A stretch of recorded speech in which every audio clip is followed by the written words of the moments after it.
Durante sessão da Câmara dos Deputados, que houve o ministro Luiz Roberto Barroso, presidente do Tribunal Superior Eleitoral, a deputada Bia Kicis, autora da PEC que estabelece o voto impresso auditável, respondeu aos argumentos apresentados por Barroso.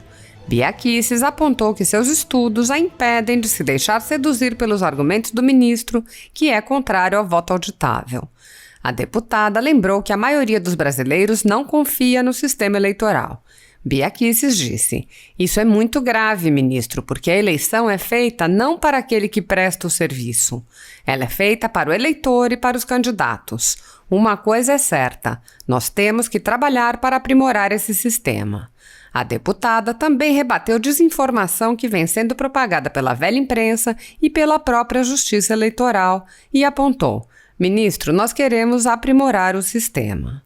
Bia Kicis convidou o ministro Barroso para participar dos debates na comissão especial que analisa o voto impresso auditável e afirmou: "Tenho certeza de que Vossa Excelência, assim como os outros ministros que presidiram o TSE, não têm o conhecimento técnico e quem garante a Vossas Excelências que o sistema é rígido é a equipe técnica do TSE, que é o pai da criança. O pai da criança nunca vai dizer que é uma criança feia."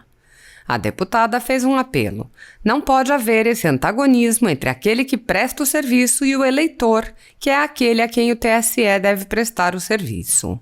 Assista. Presidente do TSE, ministro, falo a Vossa Excelência, quero dizer que a sua forma elegante de falar, ela é muito sedutora, ministro, e eu tenho certeza que seduz a muitos e poderia seduzir a mim, caso eu não tivesse o profundo e sólido conhecimento que tenho, militando, estudando, participando ativamente desde 2014 da questão da urna eletrônica com ou sem o voto impresso. Essa minha luta já vai longe, ministro. Quero dizer que estive várias vezes no TSE, inclusive apresentando sugestões, indagações, e várias dessas indagações, ministro, foram transformadas em grupos de trabalho que nunca nos deram as respostas pleiteadas. E eu quero dizer que falo aqui dessa tribuna em nome de milhões de brasileiros, ministro, que hoje não confiam na urna eletrônica sem o voto impresso. Recentemente, esta semana mesmo, tivemos uma pesquisa do IBESP, que é um instituto muito conceituado, que disse que 60,3% das pessoas perguntadas disseram não confiar no sistema. Isso é muito grave, ministro, porque a eleição, como disse o deputado Paulo Eduardo Martins, ela é feita não para aquele que presta o serviço, ela é feita para o eleitor e para os candidatos. Então, é uma coisa certa, nós temos que trabalhar para aprimorar esse sistema. Ministro, o tema de hoje, urnas eletrônicas e também fake news. E nós temos sido vítimas de muitas fake news, ministros, que eu entendo como desinformação. O povo tem sido desinformado, por exemplo, quando se fala em retrocesso, que nós queremos o retrocesso. Muitas pessoas, das mais simples às mais cultas, elas pensam que nós queremos a volta da cédula de papel.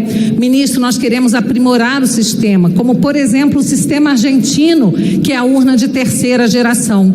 Quando se diz que o nosso sistema é o mais moderno, inclusive festejado do mundo, em tecnologia, nenhum sistema que conte com 25 anos de idade pode ser considerado moderno, ministro. As urnas da Argentina, elas contam com a urna eletrônica, a máquina de votação e também a impressão para que se possa conferir o resultado. O sistema, lamentavelmente, ele não é transparente. Ele também não atende ao requisito do ato administrativo, que é da publicidade, porque o ato de contar o voto, o escrutínio, ele é um ato administrativo, ministro. E eu gostaria... como autora aqui da PEC, ministro, eu gostaria muito de contar com a sua presença na nossa comissão, para que nós realmente pudéssemos debater esses temas a fundo e não de forma tão rasa como é possibilitado aqui nesse momento. Gostaria de conversar com Vossa Excelência, porque tenho certeza, ministro, que tanto Vossa Excelência como os demais ministros que presidiram o TSE não têm o conhecimento técnico, mas sim o conhecimento jurídico. E quem garante a Vossas Excelências que o sistema é rígido é a equipe técnica do TSE, que, ministro, é o pai da criança. O pai da criança nunca vai dizer que a criança é feia, ministro. Então nós precisamos conversar. Eu quero que o TSE seja um aliado nosso, seja um aliado do povo brasileiro nessas eleições. Não pode haver esse antagonismo entre aquele que presta o serviço e o eleitor, que é a quem o TSE deve servir, ministro. Todas as dificuldades colocadas, elas são superáveis, e é por isso que eu quero muito que Vossa Excelência participe conosco da nossa comissão especial da PEC 135. Muito obrigada. Dirigindo a tribuna, o presidente da comissão da PEC 135, com a palavra, deputado Paulo Eduardo Martins. Senhoras e senhores deputados, membros das comissões que estão em questão, é um prazer poder falar com Vossas Excelências e receber o presidente do TSE para a gente tratar sobre um tema tão relevante. Já tivemos a oportunidade de uma conversa a respeito, e isso é um tema absolutamente delicado e temos que tratar com a devida responsabilidade. Nós estamos tratando da legitimação de mandatos, do respeito da escolha do eleitor, da confiabilidade do eleitor, de que a sua escolha foi respeitada. Portanto, estamos falando de estabilidade democrática. É preciso que as pessoas confiem, e para confiar elas precisam compreender como é o sistema de escolha dos seus mandatários. O ministro trouxe vários pontos aqui e que nós temos discutido isso com muita sobriedade na comissão, e aqui não há tempo para tratar item por item, mas eu quero usar um que é o ponto que acho o mais relevante a respeito do controle dos partidos que foi colocado. Os partidos, de fato, poucos têm enviado os seus representantes para o TSE, mas os partidos fazem isso. Alguns confiam, mas outros que perderam interesse. Eles não têm know-how, e nem é da natureza dos partidos travar essa discussão tecnológica. Os partidos não têm conhecimento desta linguagem. Mesmo que eles determinem e designem um técnico para ir lá, ainda assim será um técnico que ele terá que confiar. E isso nós estamos falando das organizações, partes da sociedade que participam de eleições e que têm todo o interesse nisso. Imagine o cidadão comum. Então foi nesse sentido que a Corte Constitucional da Alemanha decidiu que o voto, como é o nosso, não é constitucional lá. Porque o mais simples dos homens tem que compreender o voto. O processo eleitoral não é para quem o realiza, não é para quem o administra, é para quem participa dele como candidato ou como eleitor. E isso tem que estar claro para todos, sob pena de uma democracia entrar em colapso, ser desestabilizada por desconfiança de parte dos eleitores sobre o seu processo. Para mim, esse é o ponto que nós temos que esclarecer e temos que considerar. Não se trata de uma mera decisão administrativa desse sistema ser mais eficiente que aquele. É de percepção social. A sociedade tem que confiar naquilo que nós estamos, naquilo que ela está participando, naquela escolha que será respeitada. Na Alemanha, o processo de reunificação, ele decorreu inclusive de fraudes no sistema eleitoral na Alemanha Oriental. No Brasil, dos anos 30, nós tivemos uma revolução por fraudes ou desconfiança no sistema eleitoral, que inclusive é daí que nasce o TSE. Então é relevante não só a discussão tecnológica, a discussão sobre vai ser impresso ou não vai ser impresso, se é eletrônico ou não, assim como a deputada Renata já citou, a fé da população naquilo que nós temos. Aquilo é compreensível para eles ou não é? O que eles querem e o que estarão satisfeitos? Se a escolha deles vai poder ser contestada ou conferível. Hoje, o eleitor brasileiro, com toda a boa-fé no sistema que foi desenvolvido, ele tem que ter fé no software. Ele tem que ter fé no software. Ele tem que acreditar que o que ele digitou foi gravado e é o que vai depois ser totalizado no boletim de urna. Tem que haver esta confiança. Ele não pode olhar e conferir se foi registrado conforme a escolha dele. E por mais que se confie no sistema, pode haver quem desconfie. E nós estamos numa sociedade muito mais complexa, numa sociedade onde não há mais a hierarquia do formador de opinião, da autoridade, do acadêmico. O cidadão comum, ele também se tornou fonte primária, ele tem voz e ele pode sim levar desconfianças, essas desconfianças contaminarem a sociedade, e aí não temos os argumentos para demonstrar que as escolhas dos eleitores foram plenamente respeitadas e estaremos flertando com a desestabilização. Portanto, ministro, é só uma breve consideração para demonstrar que esse tema é muito complexo e que carece de uma discussão um tanto mais profunda. Por isso aqui, só para concluir, presidente, também reforço a necessidade de que Vossa Excelência compareça à nossa comissão. Sei da importância desta comissão geral, mas até por vossa apresentação, tanto de tempo que tomou para tratar do voto impresso, que ele merece sim esse tratamento mais profundo para que a gente faça um debate cada vez mais iluminado na nossa comissão a respeito desse tema. Muito obrigado, presidente. Muito obrigado, ministro. Muito obrigado, deputado Paulo. Com a palavra o relator, deputado Felipe Barros. Nós ouvimos o presidente da comissão, está analisando a PEC 135 de 2019, deputado Paulo Eduardo Martins. Vamos ouvir agora o relator, deputado Felipe Barros. Já está na tribuna. Essa é uma comissão geral que está recebendo o ministro Luiz Roberto Barroso, presidente do Tribunal Superior Eleitoral. Luiz Roberto Barroso, agradeço a presença de Vossa Excelência nessa casa para debater conosco o voto impresso e outros assuntos de suma importância.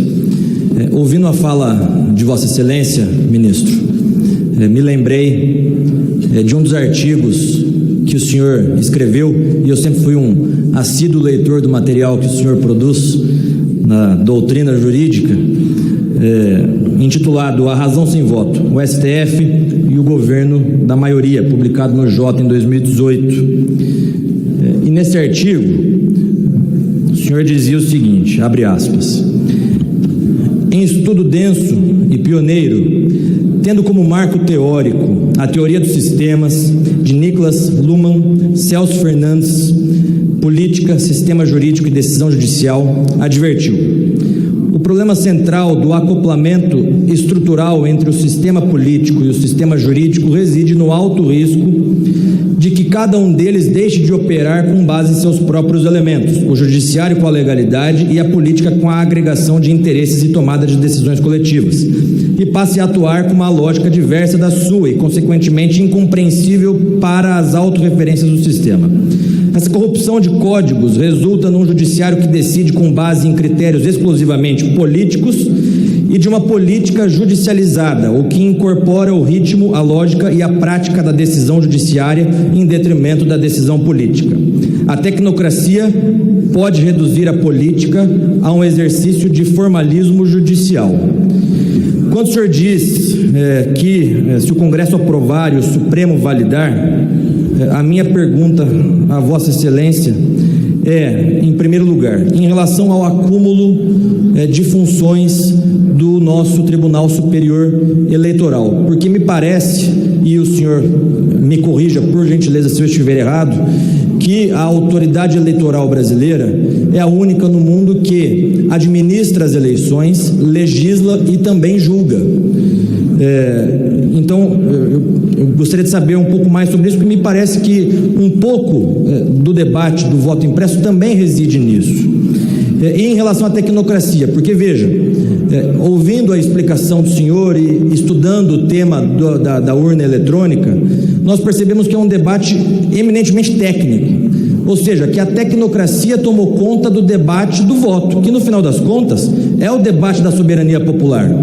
Se isso também, esse excesso de tecnocracia nesse debate não é prejudicial à democracia brasileira. Uma outra pergunta que eu gostaria de fazer a Vossa Excelência é em relação a vulnerabilidades que foram apontadas nas urnas no passado. Estou aqui em minhas mãos com uma reportagem recente da revista Época, de 2018, em que entrevistou o professor Diego Aranha e o ex-secretário Giuseppe Janino. E uma das perguntas foi a seguinte: as falhas apontadas em teste com as urnas são graves? E o professor Aranha afirma que consideramos as vulnerabilidades encontradas graves, pois nos permitiram atingir o objetivo inédito de adulterar o software de votação antes de ser instalado nas urnas eletrônicas para introduzir programas maliciosos. Em contrapartida, o secretário Janino afirma que o TSE realiza testes públicos de segurança periodicamente. Em 2 oportunidades, um professor da Unicamp participou. Nas 2 oportunidades, as equipes desse professor encontraram fragilidades no software da urna. Tais fragilidades foram corrigidas o mais rapidamente possível antes das eleições, que não foram em absoluto impactados por elas. Eu concordo com Vossa Excelência quando o senhor afirma que não há provas de que houve fraude. De fato, não houve fraude, até porque todos nós que estamos nesse parlamento fomos eleitos pelas urnas eletrônicas. Mas a minha pergunta é: se já foram encontradas vulnerabilidades anteriormente nas urnas, nós não podemos nos dar ao luxo de que essas vulnerabilidades sejam encontradas posteriormente, num momento posterior às eleições. Nós não temos que ter uma reação reativa em relação a essas vulnerabilidades, que me parece que é o que tem acontecido nos últimos tempos. O TSE, de fato, sempre corrigiu todas essas vulnerabilidades e atuou em conjunto com essas equipes que encontraram as vulnerabilidades. Mas, no meu ponto de vista, eu gostaria de ouvir o senhor, me parece perigoso nós termos uma postura reativa. O que eu quero dizer com isso, já para finalizar, senhor presidente, se me poder, só para finalizar essa pergunta, nós temos que ter uma postura proativa, no meu ponto de vista, e não reativa. Uma última pergunta é sobre o custo que o senhor comentou conosco. Como se chegou a esse custo? Faço essa pergunta porque existe uma diferença entre o custo apontado pelo senhor e o custo identificado pela Casa, pela Câmara dos Deputados, e a licitação que está em andamento pelo Tribunal Superior Eleitoral. O que está sendo licitado em relação às urnas. E se é possível adequar o que está sendo licitado pelo Tribunal Superior Eleitoral, caso o Congresso brasileiro, o Congresso Nacional, entenda pela aprovação do voto impresso. Mais uma vez agradeço a sua presença, ministro, e me coloco à disposição para encontrarmos soluções em conjunto para esse assunto que é a democracia brasileira. Muito obrigado, deputado.